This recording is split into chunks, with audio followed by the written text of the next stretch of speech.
Welcome my dear student in digital learning class of mathematics. Today I am going to start a very important and very easy topic, that is data handling, and most of you are familiar with this topic. In lower classes you have studied about this, but in this class we are going to study a little bit more as compared to class 7th. So let's see. First, what is the meaning of data handling?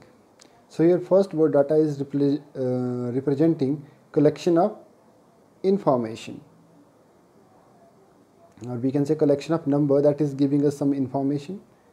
So the next is handling, that means the best way to arrange that data, that is handling.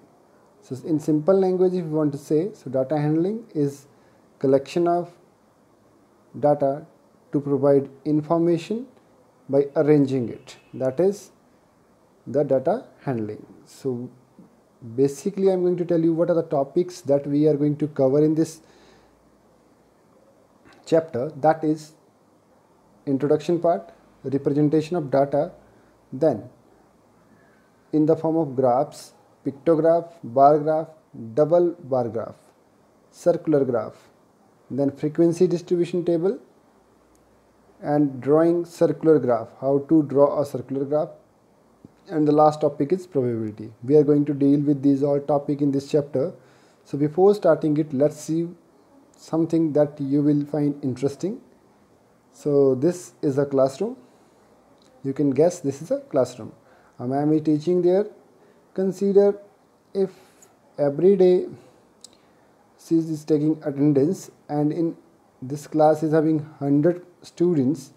So let's see, if Monday 90 students were present and 10 were absent. And similarly, if you will make a record of 1 week, so just see if this is a 1 week data, and if we are going to collect 3 or 4 month attendance and we are interested to find out which class is most regular, so this is creating problem to collect this much huge collection. So better we'll use graph for this one to reduce this problem. And some other example we have, like a wicket taken by a bowler in last 10 matches. So every match maybe he is taking 2 or 3 wickets. So if we are going to make a graph, so with the graph we can easily represent this data. Next we have marks scored by the student in exam.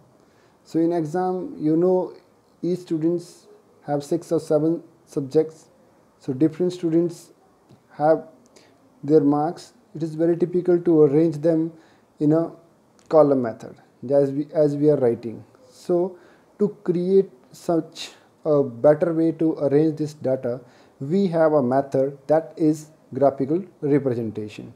So in graphical representation we are dealing with pictograph, that is, in this we are generally representing the data in the form of pictures or symbol. Consider here we have an example, that is a car. A full car represent 100 car and half car represent 50 cars. That means this is a symbol, picture. Single picture is representing 100 cars. So let's see, in a month of May we have 3 cars.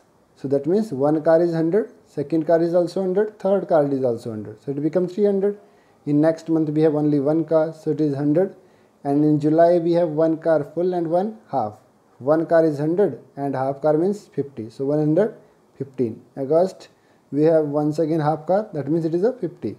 So in this way we can use pictograph to represent this data as well as bar graph.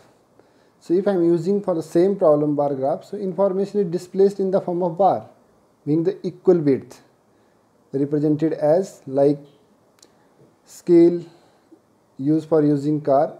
So you can see in the month of May we have 300 cars, so this first bar is up to 300. Next month in June is it 100 cars only. Next month we have 150, July, August is only 50. In this graph, bar graph, we have only one pillar like a bar, and next we have one double bar graph. Consider we have 2 different companies, like one is Tata and one is Maruti. Both are selling cars monthly. So you can see in the month of May Tata sale is 200 car and in Maruti is 300. In this way we can compare, if we are interested to compare something, So we can use double bar graph.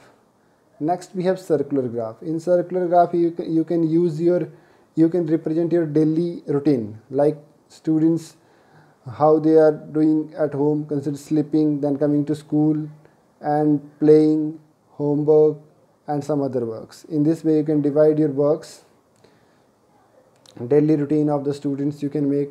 Then in this particular case where we have circular pie chart, in this pie chart we are showing the relationship between whole and its part, that means whole day and single hour, or you can say whole year or per month. In this way we can create a relation, but in this case we need a circle is divided into sectors. Sectors are the part of this pie chart, and the size of each sector is proportional to the activity performed or represented. So in this way, my dear student, you can represent your day-to-day working also. I hope so this is clear to you. This is an introductory part. Thank you so much.